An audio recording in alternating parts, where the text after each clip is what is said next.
What is up, Mistveil gamers? I am Lupine Fiasco, this is Daily FaB Gameplay, and today we are reviewing a Part the Mistveil draft.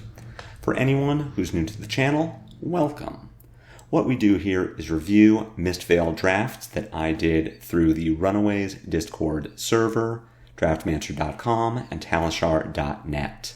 I will review the draft from start to finish, as well as a game from that draft, giving my thoughts on the cards and lines I would take now, compared to the cards and lines I took then at the time of recording. We either learn from my mistakes or internalize good pick decisions and play lines with the overall goal of tightening and optimizing our draft and gameplay in the future to take down paper events like the upcoming US Nationals and, most importantly, walk away with that shiny cardboard. If you haven't already done so, please consider dropping a YouTube subscription to my channel. It is the best free way to support me and to make sure that you see daily FaB gameplay in your video feed 5 days a week. The best paid way to support me is through Patreon, and a Patreon link is available in the video description below. A Patreon subscription will get you access to the DFG Discord server and the shiny cardboard Talishar card back. At higher tiers, your name could appear in every DFG video. You could get bonus DFG content every week. There are even more benefits to come. Daily FaB gameplay will be free 3 days a week through US Nationals and 5 days a week after. So for those who can afford to patronize me, I truly appreciate it. Without further ado, let's take a look at this Part the Mistveil draft. We are queued up and drafting. Please excuse my load time here. Don't know why this happens to me, but maybe my computer's just old and bad. The images don't all load right away. So if we're looking at pack one, pick one, what I'm trying to do is stay open if I can, and that means taking a mystic or a generic card, maybe some equipment. And if I can't stay open, or if a class card is really speaking to me, then I'm going to draft that. So if I'm looking at my generics, mystics, equipments here, honestly, none of them are really all that good. None of the mystic cards speaks to me. Our transcend card is not great. Arousing Wave is a really strong piece of assassin equipment, but that is, purely assassin. Yellow, Water the Seeds. Blue, Evasive Leap, really not where I want to be. So I'm going to be looking at class cards here. And if I'm looking at class cards, the only one worth taking is Tiger Form Incantation. Red Pick to Pieces is very strong if I know that I'm Assassin, but it, as a pack one, pick one, is not drawing me into the class. Yellow Hiss, same thing. The Blue Majestic here, pretty bad, honestly, in limited. We never need our tigers to be named anything that isn't Crouching Tiger, and in Zen, I generally don't want to transcend anyway. If it isn't a goal, transcendless Zen is pretty strong and is honestly the strongest version of Ninja. Going too deep on transcend in Zen is pretty bad, so at most it is a blue block 3, which I would take if I was in Ninja already, but as a pack one, pick one, Tiger Form Incantation is exactly what Zen wants to be doing, so I am going to go ahead and pick that up as just the best card in the pack. There really is not another consideration here.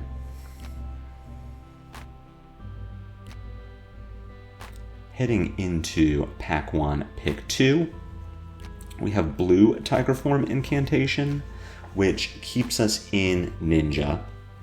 We have a yellow Battlefield Bastion, which is super solid generic. Every Battlefield Bastion is worth playing.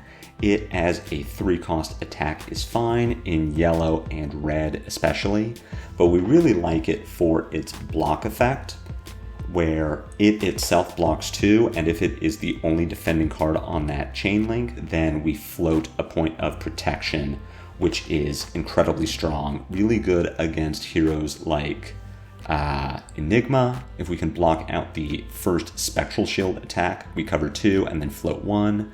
We can block out Zen's weapon. We can block out Dagger from New and then float protection for the second dagger. So Battlefield Bastion is just super strong card. Path Well Traveled is one of the better Transcend cards, but it is pretty situational. Enigma cares about Path Well Traveled a lot less than New does. Zen doesn't care about it at all. 1, because Zen doesn't care as much about Transcend, and 2, because almost every ninja attack already has Go Again. So we could look at Sideboard Koi as well. That is probably the pick. I'm a lot higher on Sideboard Koi now after talking with a few members of Team Metal FaB. There is no common class chest piece. Ninja has common equipment, class common equipment in head and feet. Illusionist has it in head and hands. Assassin has it in head and feet. No one has common class chest equipment, and that means that it really is at a premium. A lot of people are going to be drafting it highly. So at this point, we're kind of torn between 2 very good cards. Sideboard Koi and Yellow Battlefield Bastion both make the deck 100% of the time. At the same time, it's going to be a lot harder to pick up good chest equipment at common because everyone is fighting over the Koi. So if I'm making this pick now, we are going to take the Koi. Not only does it leave us open, but we know that we are playing it 100% of the time. Tiger Form Incantation, also a good pick as just a blue block 3 that enables Tiger stuff. But if I'm taking Battlefield Bastion here, I'm not sad about it. It's a good pickup.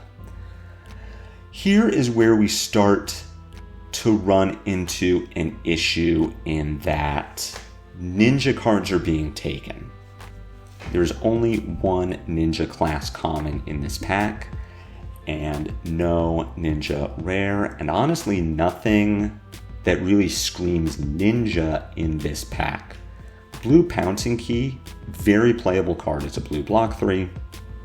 It works in the late game when we are just trying to put decent chain links together. We see that Assassin is still open. This is the 3rd red picked pieces we've seen in a row. So someone is getting hooked up. Some new player is going to have a very solid deck. But this is not bringing me into Assassin as a class. So we have a choice to make. We could take our Pouncing Key and just stay ninja. We could take Waning Vengeance, which is not the best Illusionist card of the 3 Illusionist common instant auras, Waning, Waxing, and Haze Shelter. I think Waning is the 2nd best. We really like Waxing here, the +1 if we pitched a blue. There's also Nimble Strike, which is very good in Zen and New, 2 heroes that really want to play Nimbleism. It's very bad in Enigma, who does not want to play Nimbleism. So we could take Nimble Strike as kind of a concession to staying open. At this point, we only have 1 class card, so we could very easily pivot into Assassin. We've seen a lot of good Assassin cards go by, which means that we are going to get cut in pack 2, but if we can pivot into it in pack 1, we're very likely to get hooked up in pack 3. But I think Pouncing Key is just the pick here.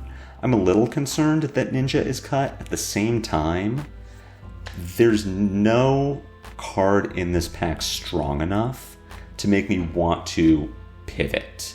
So I think just staying the course on Ninja is fine.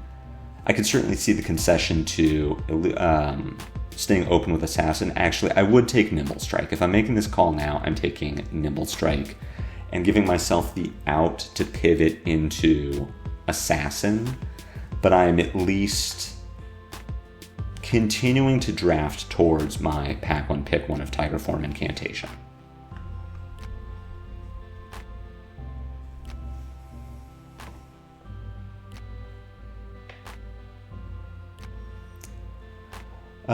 Pick 4, we see just a lot of bad cards, honestly.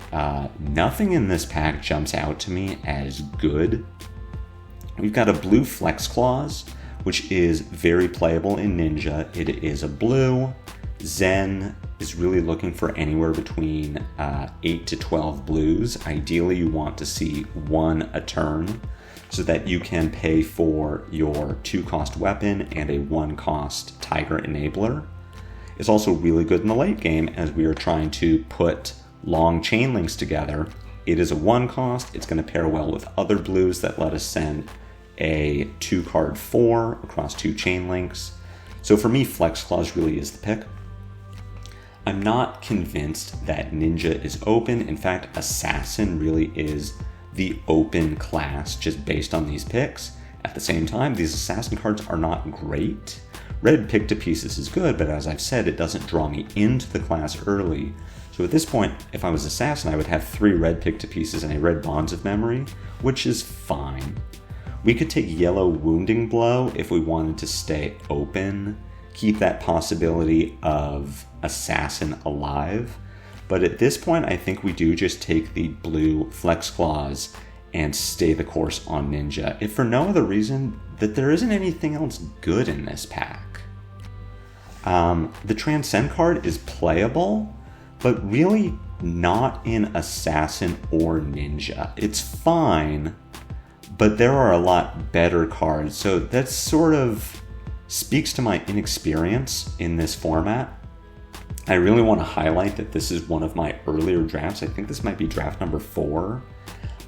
Happened before my pre-release. I'm still learning what a lot of these cards do, and to me, I am overvaluing Homage to Ancestors in Assassin and Ninja. Very solid in Illusionist. Pretty unplayable in Ninja and not as good in Assassin as Passover, Grain That Tips the Scales, or Path Well Traveled. So that pick really is just out of left field. We need blues for Zen, but had we taken Flex Clause, I think that would have been a much better blue for Zen. If we are now looking at pick 5, we have a much better pack, honestly. Blue Flex Clause here for Ninja, but to me that is behind blue Battlefield Bastion as just super solid blue. I've already talked about how well Battlefield Bastion blocks. This is the pick I want to take now. We have a red Haze Shelter, solid card, confusing to me why it's still in the pack, but is not so good that it makes me want to give up my Tiger Form Incantation and my Nimble Strike. This, to me now, does not speak to something that I should be prioritizing very highly. It doesn't force me out of Ninja. When we have blue Battlefield Bastion, very solid. If we wanted a threat, we could take red Fact Finding Mission. 2 for 6 is good. It makes the deck most of the time, but Battlefield Bastion here is just 100% the right pick. A card that will see play in every deck, definitely a Ninja. Even if we somehow pivoted off of Ninja, Bastion makes the cut. Haze Shelter to me says good card, but not worth throwing away Nimble Strike and Tiger Form Incantation. We've got a 3 visits in the pack as an Illusionist Majestic. To me, it seems like a playable card. I don't think it is very high on anyone's tier list, but it can absolutely be solid if you are able to play it. It is an instant, so if you can pitch a blue for this on your turn, then pitch a second blue to attack with it, you are sending 6 damage. And if you can play pitch defensively on your opponent's turn, it has Ward 3. Overall, I think it is a little difficult to make work, so I would not take it here. As a Ninja drafter, I'm taking blue Wind Chakra as just a blue 3 block that sometimes has text, but most of the time is a blue 3 block. If I wanted to stay the course on Illusionist, then I would take a Drop in the Ocean as a very good Transcend card. If I'm drafting Enigma, I want 4 to 6 Transcend cards, probably more like 4 to 5, and Drop in the Ocean is one of the best Transcend cards for Enigma. It turns off the Tiger attack, it turns off New's Dagger attack, can potentially turn off Enigma's Spectral Shield attack if you've got Ward 1 equipment, or you flipped up a piece of block equipment. So ideally we would have stayed the course on Ninja and take Wind Chakra here. If we are pivoting into Enigma, we take Drop in the Ocean. But this is all informed by results after the fact. At this point, trying 3 visits seems, solid enough to me. Pick 7, we have a series of interesting cards. If we are an Illusionist player, then I think taking Aqualapse here is correct. Illusionist, as I said, has class equipment in head and hands. She does not have feet equipment, and I think Aqualapse is better than a Keikoi as just a way to extend combat chains if we don't have any +1 counters. So taking Aqualapse, not a bad idea. Vengeful Apparition is a good card in Enigma. It blocks 3. It can enable some strong plays depending on your deck, but I don't think it's better than playable equipment. Water the Seeds is good in Ninja. I think it's probably better than Biting Breeze, although Yellow Biting Breeze is still good. It's going to enable your Tiger. I do feel like attempting to pivot into Illusionist still not the best play. I wish that we had stayed the course on Ninja, but at this point I think it's pretty clear that I am looking to pivot into Illusionist. And keeping that in mind, I do want to take the Aqualapse here to make sure that I have equipment. And I think it is just better than taking a random blue or a red block 3. We're always going to get blues in Illusionist. I want to make that clear. We're always going to have access to blues. Bad blues will make it far at the table, but good reds and good equipment is going to be harder to find. And so I would like to take Aqualapse here. Barring Aqualapse, take the red block 3. That does have relevant text sometimes. At this point, blue Harmony of the Hunt would be great if we were still Ninja.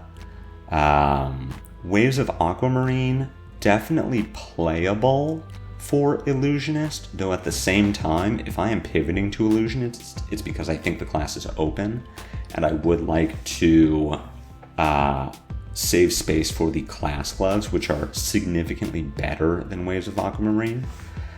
Big Blue Sky, also a good call as just a blue defense reaction that can potentially get bigger in the late game as we are pitching Chi to Enigma. So I think it's fine to pass up on the equipment here. I would like to take Big Blue Sky instead of Waning Vengeance, which I think is just a bad card. Especially in blue, I think it just is not good enough. So missing out on the Big Blue Sky, definitely an issue. At this point, we should be moving Nibble Strike out of the deck, I think. We're definitely not going to take Nibbleism, which doesn't work. We see that our Majestic Ninja card came back, just not a very good card. At this point, it would be a blue block 3 that I would take for Ninja, but we can take our blue block 3 in Illusionist instead, and I think this is just a great pickup. Astral Etchings also just has the potential to steal games as a combat trick, and a way to extend Go Again.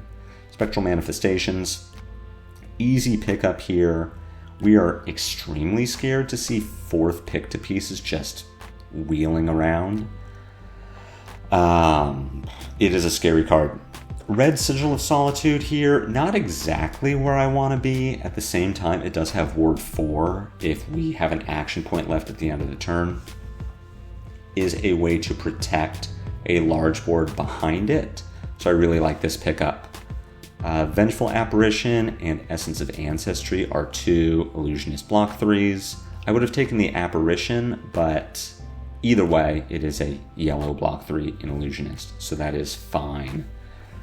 Closing out pack 1, we are solidly Illusionist, for better or for worse, and we need strong reds is really where we're at. We do see a Waxing Spectre, which is absolutely worth taking if red Battlefield Bastion isn't in this pack.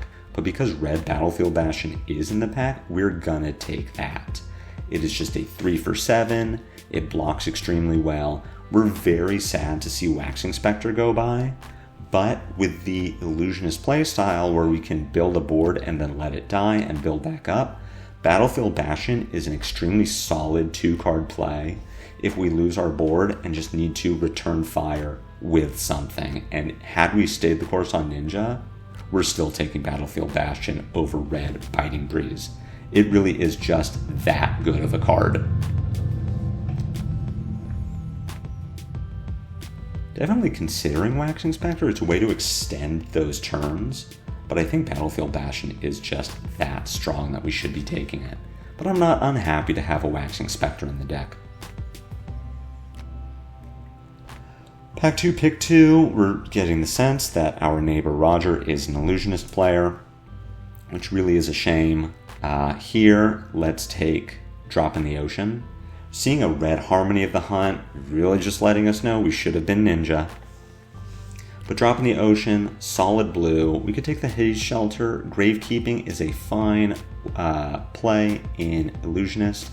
We see that Nimblism that we actually could think about taking if we were still Ninja. I just think Drop in the Ocean is the way to go, though we could also take the Keikoi. Actually, I do like taking the Keikoi here. Because we know that our neighbor is Illusionist, it's a little unlikely that we're going to get that Uphold Tradition. And we just need equipment. I believe at this point we have 0 pieces of equipment. And we will make playables in the deck, but we need equipment to go with it. So I don't hate taking the Keikoi here.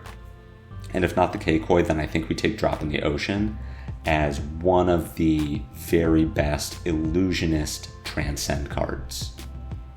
Were we still Ninja, I would take Nimblism here because we have the Nimble Strike, though Harmony of the Hunt also very good. Taking the Haze Shelter is okay. I don't hate the line just because of needing strong reds, as I said. Seeing another Tiger Form Incantation go by is pretty bad. Taking the Waves of Aquamarine, just a concession to needing equipment and knowing that our neighbor is going to be taking those Uphold Traditions. So I don't hate this either. I think it's a fine play. Giving up a blue block 3 in Vengeful Apparition is the downside of starting to take equipment so late that we have to give up playable cards that pass us by based on just needing to fill in gaps. Vengeful Apparition, really the only card I like taking out of this pack. Red block 3, solid effect in Illusionist. I'm not thrilled to take it, but I think it is the only correct choice. Wash Away, it's a blue, but it doesn't even block 3 because we need to pay for the reaction. I don't love that pickup. At this point, I really am focusing on, I need blues to make this deck playable. But I think we just take block 3s that say Illusionist on them. Here, we take the Majestic. Super good card in Limited. Sucks to see another Skybody Keikoi in the same pack, but this Majestic is just rock solid. I love this pickup. At this point, we grab the Keikoi 100%. Seeing the aspect of Tiger go by, just again, we really should have been Ninja. Our seat wanted to be Ninja. But Skybody Keikoi going this late, fantastic pickup for us. And we still need strong reds. And we really need to be prioritizing reds over blues just because we are going to get bad blues. Path Well Traveled, okay in Illusionist, and I'm a little higher on it knowing that we have 2 Haze Shelters in the deck. We could take Truth Retold as solid equipment, but at this point, with having 1 Transcend card in our deck, heading into the midway point of Pack 2 and knowing that we want 4 to 5, I think Path Well Traveled is one of the better ones, and we're just hoping to find Truths Retold in pack 3 when Illusionist is a little more open, or at least a K-Koi that we can put in the head slot.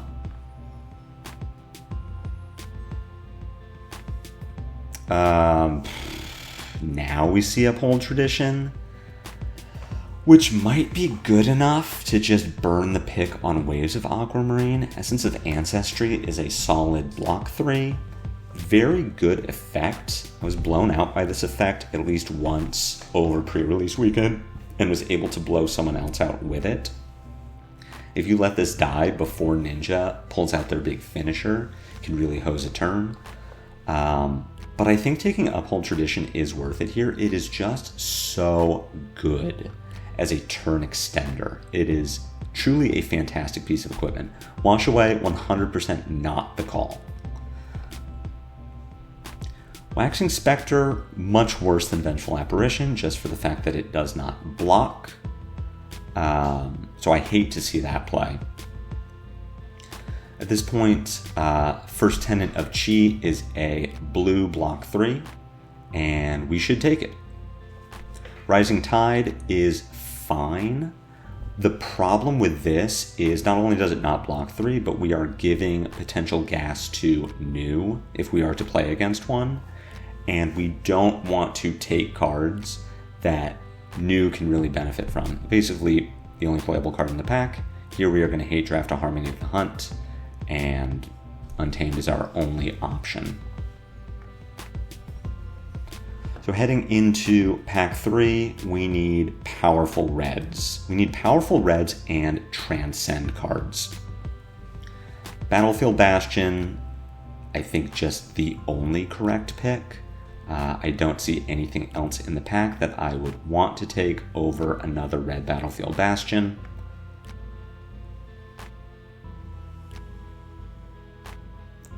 Everything load. We have a fact-finding mission, which would be fine.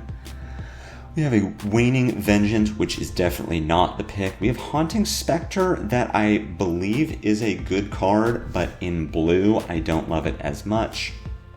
Grain that tips the scale, I think is worse than Fact-Finding Mission. I think we should be taking Fact-Finding Mission here, but this is the problem with starting to take our Transcend cards so late. So on the one hand, there is a Transcend card in every pack, so we are pretty likely to get them late.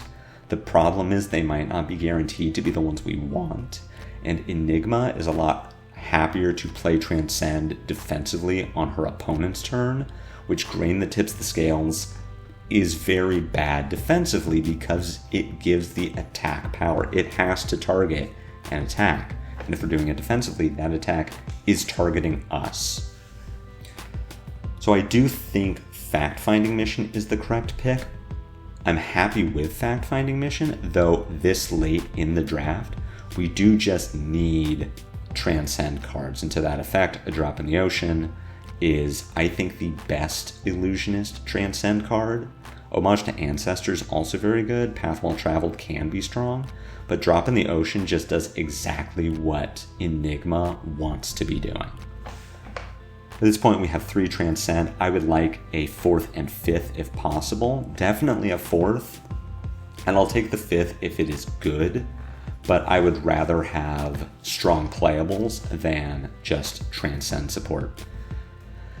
Emissary of the Moon is, I think, the only card worth taking from this pack for our deck. Single-Minded Determination is very good, but a little clunky. We'd be taking it more for the block 3 than anything else. Here, Red Astral Etchings is 100% the pick. Very strong card in Enigma. Just a bomb. At the very least, it blocks 3. Haze Shelter, I like more than Stir the Pot. But here we are running into that issue where we took Transcend cards so late, and now we just need to take whatever we can get at the cost of strong reds. I love the Haze Shelter pickup. Glad we took it. Late Truths Retold means that we are punished for taking it earlier. We do just need blues. Sigil of Solitude is a blue. It says Illusionist on it. Throw it in the deck. Definitely better than Yellow Water the Seeds. What are you doing? Rising Sun, Setting Moon is an okay Transcend card. I think it is better than not having it. And Blue Sigil is a blue. Aqualapse coming this late, fine. We need legs. We're very lucky to have it this late. Single-Minded Determination is an Illusionist 3-block. Sigil of Solitude is an Illusionist card. This is obviously the dregs of the draft. We're kind of just taking whatever. This card is very unlikely to make the deck, but it is what is available. Take that Waning Spectre and grab a late fact-finding mission. So overall, not the best draft. I think had we towed that line on Ninja, had we stayed the course, we would have a much, much better deck than what we have here. We definitely would have gotten hooked up in Pack 2, and we saw quite a few great Ninja cards going around in Pack 3. Nothing insane, but Zen doesn't need to have an insane pool to be good. It can be a very solid 2-1 deck with just strong attacks and good Tiger generation that we would have had. Of course, we're always going for the 3-0 draft. We never want to aim for mediocrity, but if we're heading into Nationals day one, that draft, we're 4-0, maybe 3-1, even 2-2 coming out of the constructed portion. All we need is a 2-1 to make day 2, baby. That's the goal. We're just putting wins on the board, and a 2-1 Zen deck is good enough for me.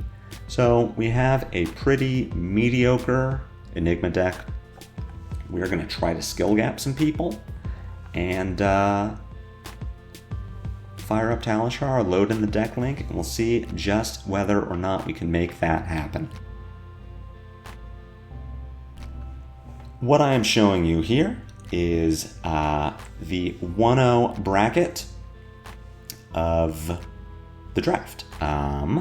What we really want is to take out, gosh, I don't remember the name of the card. Rising Tide, I believe, is our blue Mystic attack. We want to get that out of the deck, because if Nu steals it, that is going to be massive ammunition for her to use against us. What I'd like to do for sideboarding here is cut Rising Tide and yellow Water the Seeds. Let's get in our yellow Defense Reaction and Single-Minded Determination. We could even play blue Sigil of Solace if we wanted to keep our blue count consistent, but I think having a block 3 and a block 2 is going to serve us well against Nu. And if nothing else, we take out our very good blue attacks that have the potential to screw us up later. We have lost the die roll. We are going to be going first. If I could choose, I would go second here, just so that I could play at the end of Nu's turn if she ever loses that action point. Putting in the Evasive Leap, but not cutting the Rising Tide, definitely has the potential to screw us up in this game. Hi, hey, sorry to interrupt. Lupine Fiasco here. This is a quick message for any of my teammates on Team Metal FaB. If you are watching this video, stop. Don't watch anymore, okay? I really like being on the team. And if you watch how I play this game that I'm really sincerely trying to win, you'll kick me off of the team. And I like being on the team. So again, Metal FaB guys, just turn it off. Everyone else, really sorry to interrupt. Okay, enjoy it. Okay, bye. Hey, sorry, me again. Just making sure the Metal FaB guys are gone. Austin, you watch these videos, but don't watch this one, okay? Like, go to the gym, do a draft, read a book. Just don't watch this video. Everyone else, sorry to interrupt again.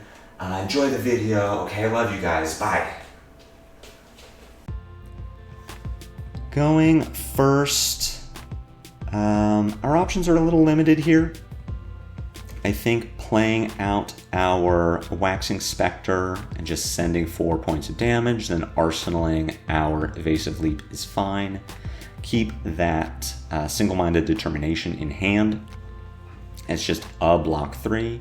We could play Single-Minded Determination, then Waxing Spectre, but we would lose out on our action point. In doing so, we wouldn't be able to push any damage, and I don't mind sending damage new turn 0. It does give her the opportunity to filter, but with 2 30-card decks, if we are just pulling cards out of Enigma's hand, that isn't the worst for us as far as winning a game of attrition.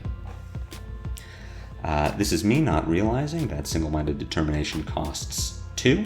I thought that it cost 0, and I would get to just play out 2 auras. I do want to keep Evasive Leap in Arsenal, which is why I'm making this play, rather than dealing no damage, putting out 2 auras, and having no defensive tools available.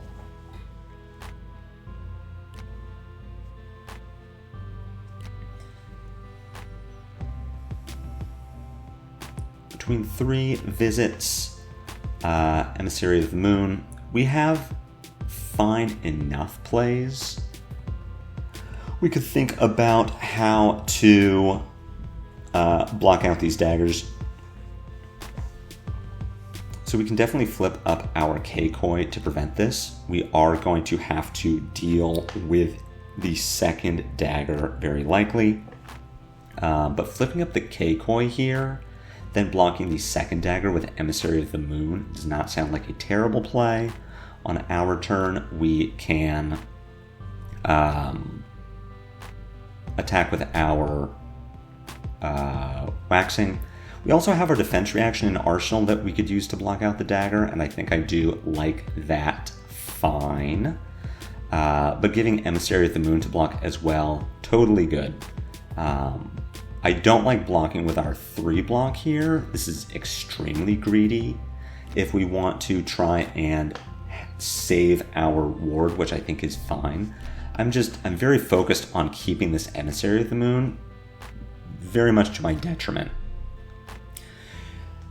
Here we have a Tidal Surge coming in for 5, which had we blocked the second dagger with our Emissary instead of a 3 block, we could block with our 2 block defense reaction in Arsenal and our 3 block in hand, cover up 5.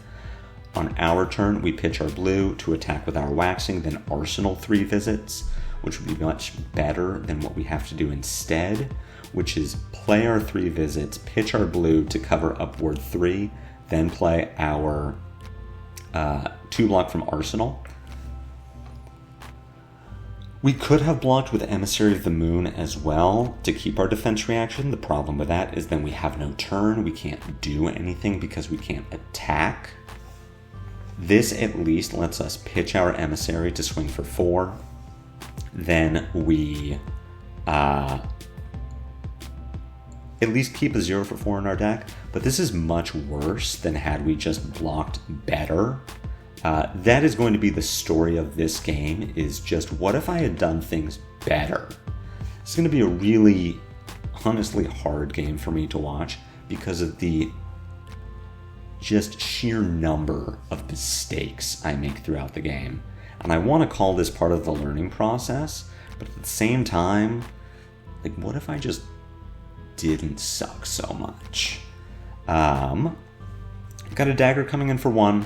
If I am just looking at my hand, at the very least, I can play and attack with a Haze Shelter, then play a second Haze Shelter. This is the sort of hand that makes me want to just give up my board, not try so hard to protect my ward. I agree in the past.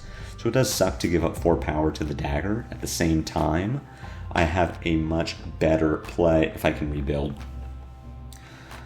And we're sort of punished for this with a Blanche. We are still at least going to get to play things, but it does mean that we would be attacking for 1 instead of 4 because Blanche is taking away the colored blue from our card in pitch. Wash Away being a defense reaction instead of an actual just block 3 really limits our ability to protect. So what we can do with this hand, I think we do just put Astral Etchings in front of the Blanche. We take 3 on our turn. We play a Haze Shelter and attack for 1. Then we arsenal our second Haze Shelter. It's unfortunate that Blanche is coming out here. I would much rather this be something like a fact-finding mission. If we were going to take 6 from something, or even a battlefield bastion would be better for us. But at the very least, we can put some defense on the board potentially if we're able to pitch blue on our opponent's turn. And just set up, put that haze shelter in arsenal to rebuild. In this case, we are taking 1 less point of damage, but we are giving up one of our strong reds, which is just bad. Playing the haze, choosing to arsenal the haze shelter instead does set us up to play it after we potentially take a lot of damage from new, but just isn't good enough. That is a bad play. I would be happy to give up the haze shelter here, maybe start to block out the daggers to be able to keep that haze shelter alive, or at least pitch a blue for wash away. Then we still have that haze shelter in arsenal. We would have one on the board, and we could attack for 4 and then play out a second haze shelter. So overall, just, a lot of mistakes. How do we want to deal with this 3? Do we want to just take the damage because we have a haze shelter in arsenal and a waning vengeance in hand that we can play both of them out, still attack with our haze shelter, then arsenal wash away? I think that is the best line. We don't have any, very few attacks in our deck for Desires of Flesh to hit. So just taking 3 here is not a huge problem. Even Hiss is just going to be damage.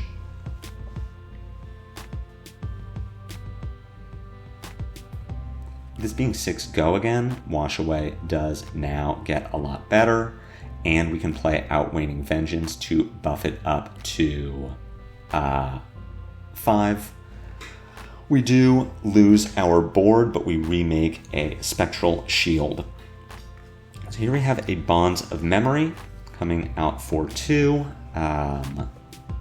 We don't block, that's fine, we'll take 1. Hopefully Bonds does not trigger, though. While New does not draw a card, she does get to move Waning Vengeance from our deck and graveyard into our banish, which is really bad for when she starts to new ability. She can play Ward 1 at instant speed for free.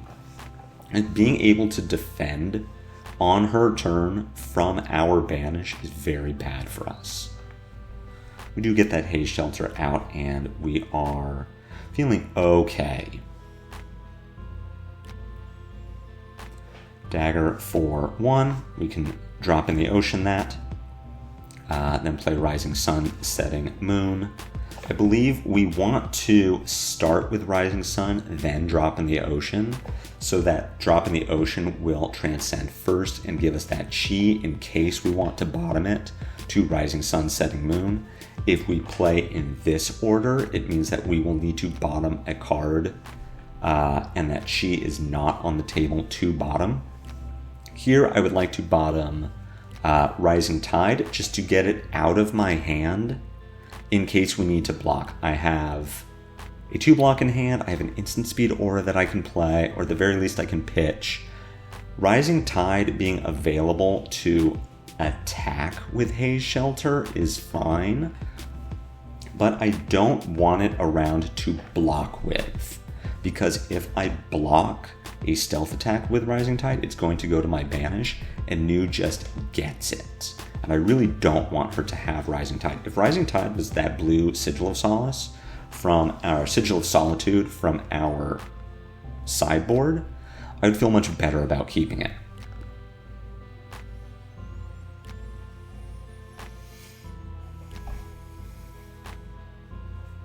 Have another dagger attack for 1. Let's just Enigma. Let the Spectral Shield eat up this attack. And we keep one of our inner chis in hand.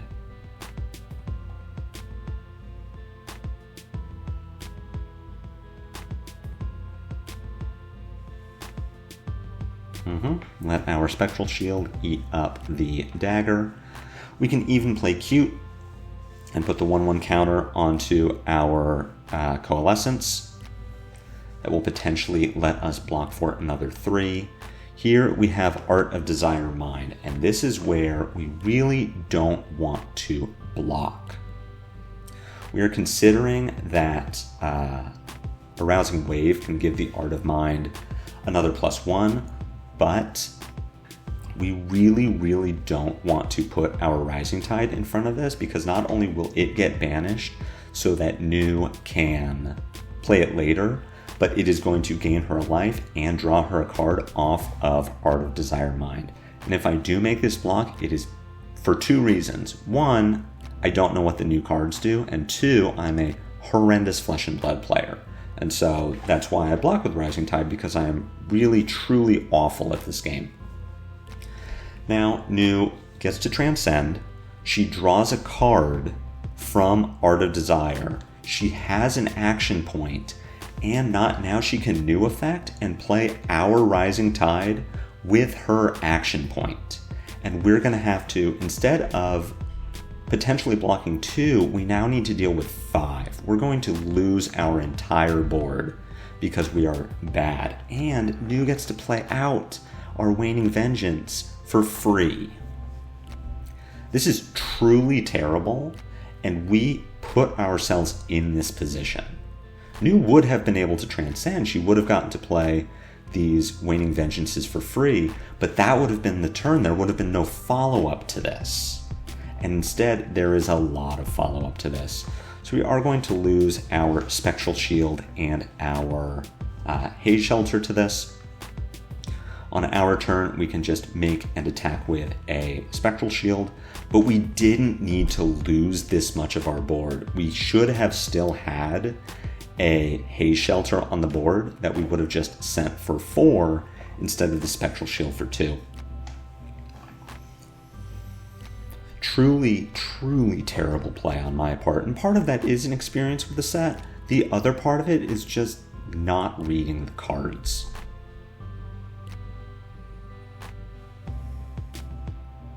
We have a first Tenet of Chi being played into Spillover, which represents 8 points of damage.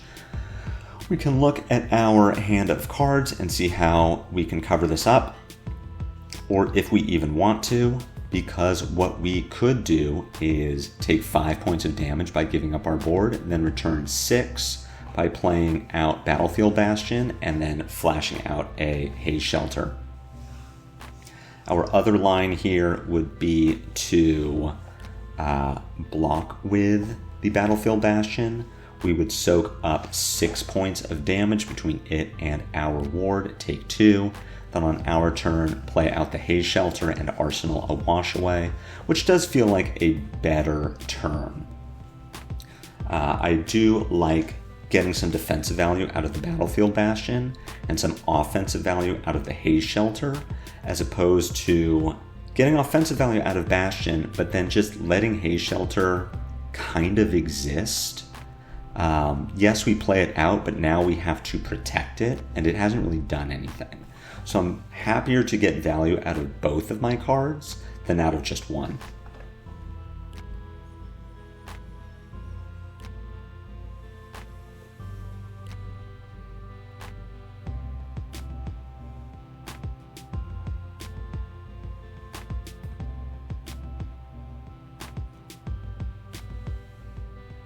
So we eat one of the Waning Vengeances. We set up an arsenal that can turn on our Haze Shelter, and we now need to deal with a Battlefield Bastion. Notably, we do not have a Spectral Shield for Astral Etchings. Arousing Wave can potentially pump Battlefield Bastion up to 8 power. So if we block with Etchings, then play our defense reaction. We would only be blocking for 6 at that point. So what we definitely can do here is just play our D-React from Arsenal. We could pitch Grain that tips the scales and cover up 7 that way on our turn. We play Waxing Spectre and attack with that. Arsenal our Astral Etchings. And that seems like a pretty good play to me. Just hold on to that Astral Etchings until we draw into more Spectral Shield production, or Chi at the very least, and then be able to send quite a bit of damage Nu's way.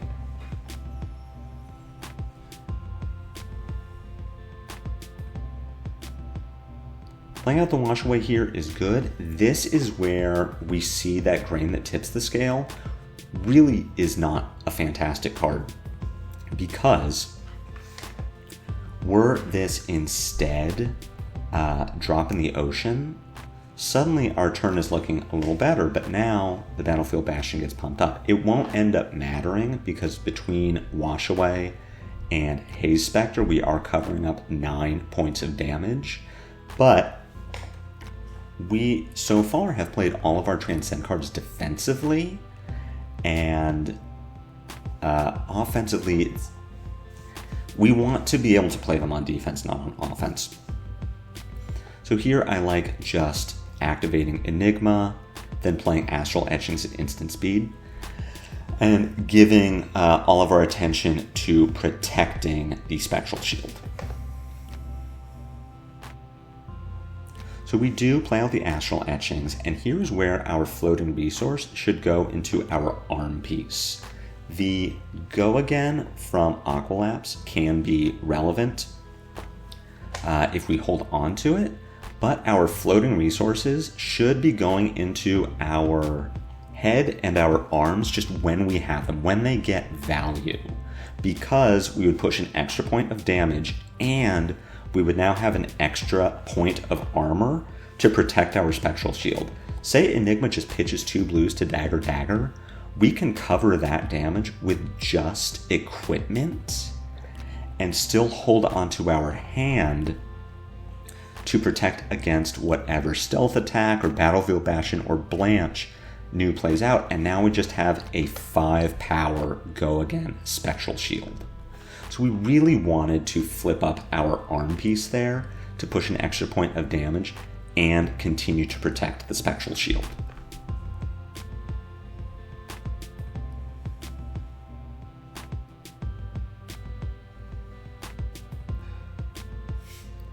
The first dagger we can cover with Truth Retold. That's easy enough.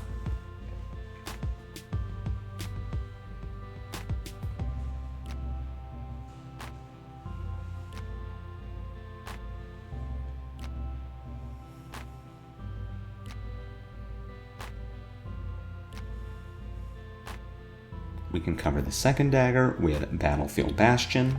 That's easy enough.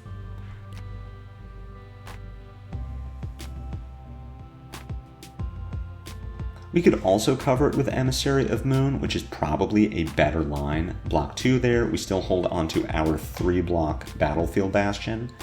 And say Nu doesn't have much to do on her turn, maybe then we just get to send Spectral Shield for 5, Battlefield Bastion for 7. So blocking with Emissary there, not the worst line either.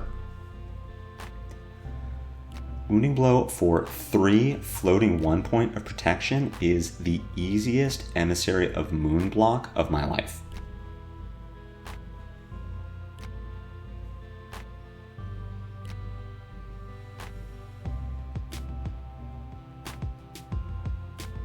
And at this point we send Spectral Shield, Wax Inspector.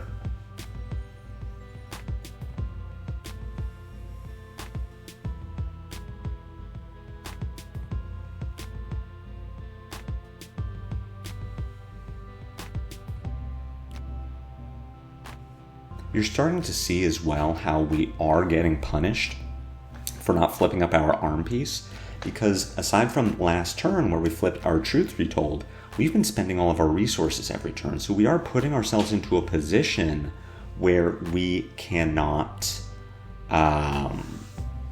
easily get value out of that armor. And had we gotten value out of our arms last turn, we would have had that Emissary of Moon still in our hand to just send another 4 points of damage rather than needing to block with it, because our Battlefield Bastion could have covered up the entire Wounding Blow. We have a Pick to Pieces for 2, which is an interesting card to need to play around. Arousing Wave will pump this up to 4 at a minimum because Pick to Pieces will get +1 from its own effect, having seen an attack reaction, and the Fang Strike will pump it up to 4. And if Pick to Pieces is turned on, then no damage can be prevented, so our ward just dies. So we could block with Astral Etching Sigil of Solitude to cover up 5 on our turn, attack with Spectral Shield for 5 go again, then play Sigil of Solitude to protect it. Or we could block 7, because if we just block 4 or 5, and Nu has a hiss, then we just lose our board. She gets over the top of our blocks. This is where it would have been really helpful if we had paid attention to our opponent's pitch stack to know if there was a red hiss or venomous bite tied with this. I believe there was a yellow hiss, which would indicate that we do need to put our entire hand in front of the Pick to Pieces, and I'm totally good with that because I want to protect this 5-power Spectral Shield. I am convinced that this 5-power Spectral Shield is going to win me the game. So I like blocking 7 here. If Nu has a red venomous bite that I just ignored, then we do get got, only blocking 7. But if she doesn't have that, then we're okay, we're set. So we do protect the Spectral Shield. We do just get to send another 5 Nu's way.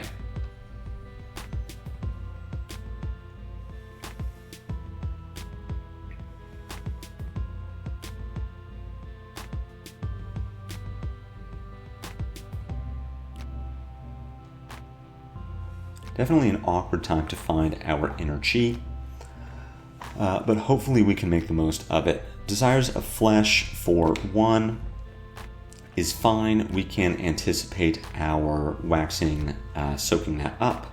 We don't need to block this. If Nu does a Rousing Wave to make it 2, we can pitch Inner Chi into Enigma. We could also pitch Inner Chi into Haze Shelter.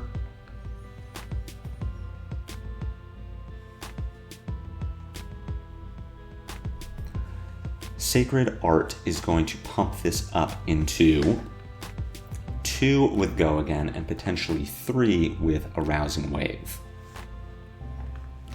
At the same time, we still have our Haze Shelter to cover up 3. So at this point, Nu's hand is Slither, Fang Strike, and Inner Chi. We also don't know what her arsenal is. At this point, I would like to play Haze Shelter, anticipating that we are going to cover the 2. There we go.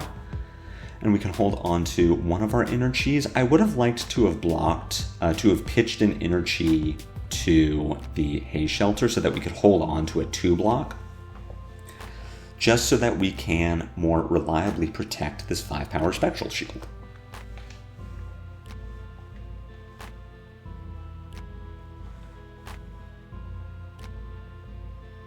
Nu playing Passover is going to allow her to transcend again. This is going to turn into a dagger, which we can give up a waxing to protect our Spectral Shield.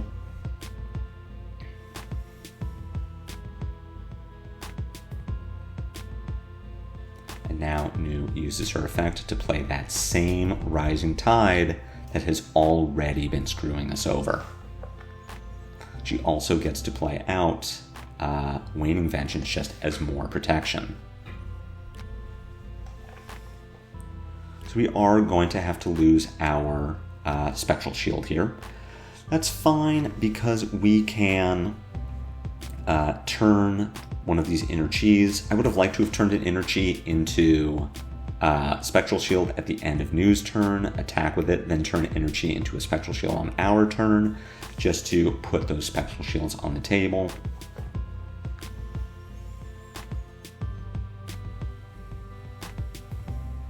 We could continue to hold on to our equipment.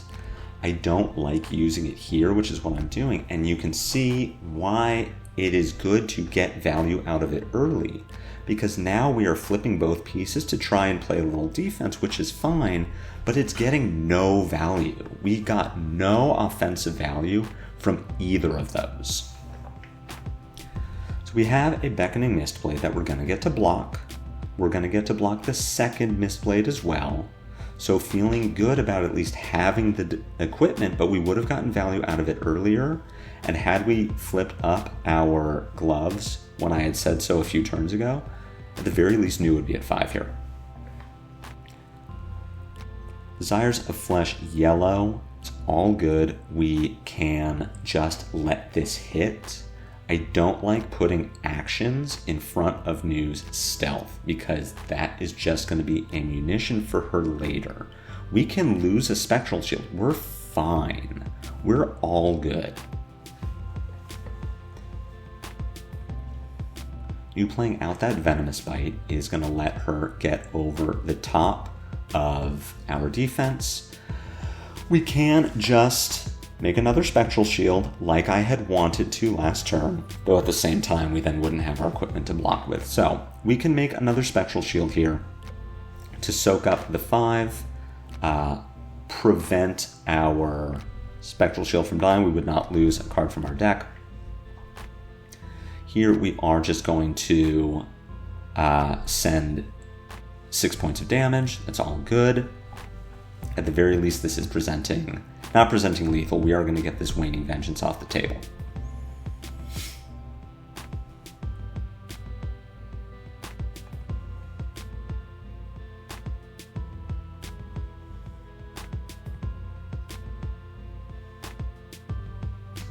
We get a Keikoi out of New, so we do put her down to 4.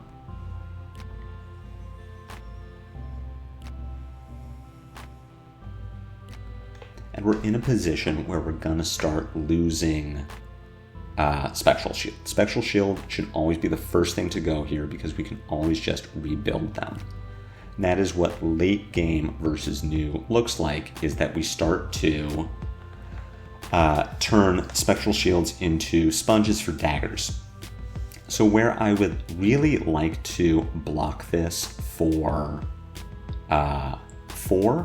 3 with Spectral Shield and a Spectral Manifestations, we need to care about Arousing Wave, turning this Mind's Desire into 4 damage. So what we could do is block with Spectral Manifestation, make a Spectral Shield from Enigma to protect against the 3 power breakpoint. If New goes for the Arousing Wave, then we can play out our Waxing Spectre, which covers up to 4. Unfortunately, then we don't get a turn. So I actually don't mind losing our Waxing Spectre here. It feels bad, but we can give that up on our turn. We can play our Spectral Manifestation. We can attack with the Spectral Shield. We can pitch an Inner Chi to make another Spectral Shield and attack with that. We don't want to do anything with Inner Chi on our turn because that on New's turn, because that is going to put the Inner Chi back into our deck, which is going to let New banish it with her Inner Chi. And this, admittedly, is me being inexperienced with the format. Had I been playing this format longer, I would have known that this was something New could do. But I just didn't. I just didn't know that this was something I needed to be aware of that New was doing, because now our Inner Chi is gone. And that limits our ability to just pump out more Spectral Shields when we want to end the game. But at this point, at least, we can Enigma, make another Spectral Shield and attack with that. We don't want to Arsenal anything. At this point, there really is no reason to do so. Enigma getting to play our Washaways, that really should not be in our deck to begin with. And you're starting to see a reason why. Not only were they clunky on defense, but they are now clunky on offense.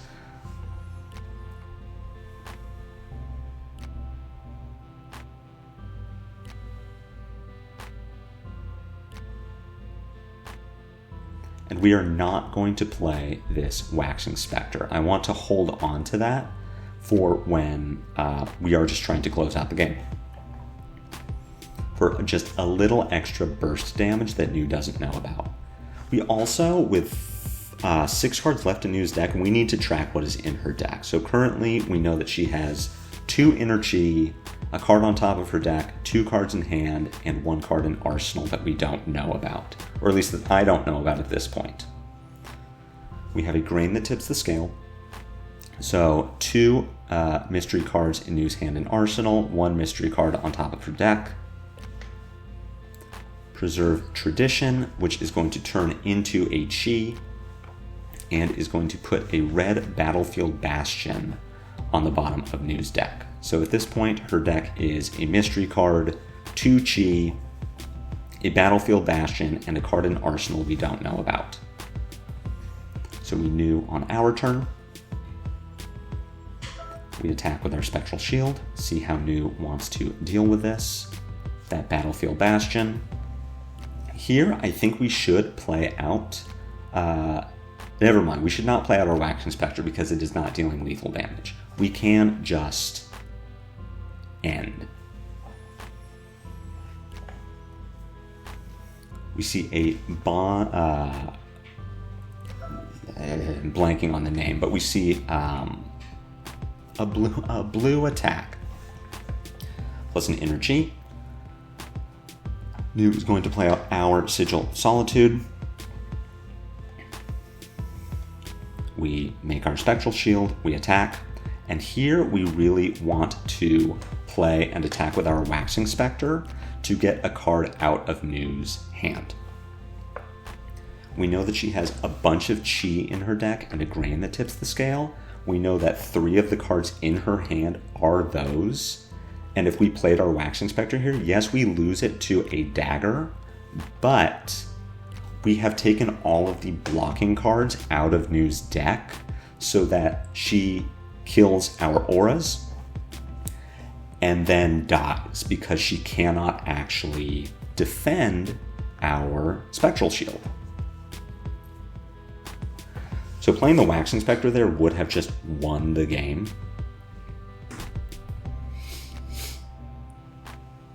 Instead, we now need to survive this turn.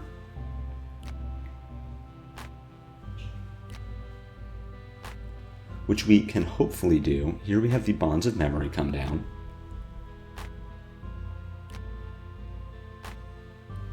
We don't block. We see a Slither come out of New's arsenal, as well as Grain that tips the scale. That is going to transcend. New is going to get to banish our Rising Tide from our graveyard because of the Bonds effect, and then we'll get to play it using the Inner Chi from her hand.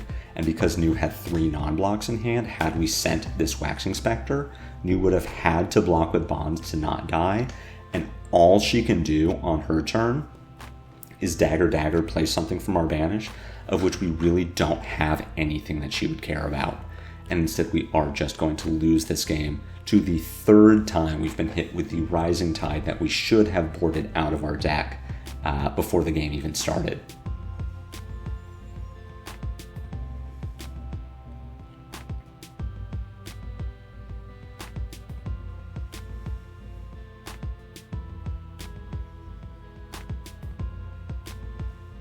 At this point, we are capable of defending for 4 if we make if we block with our Spectral Manifestations and put our Inner Chi into Enigma, except that only blocks for 3, excuse me. Arousing Wave then gets over the top and kills us.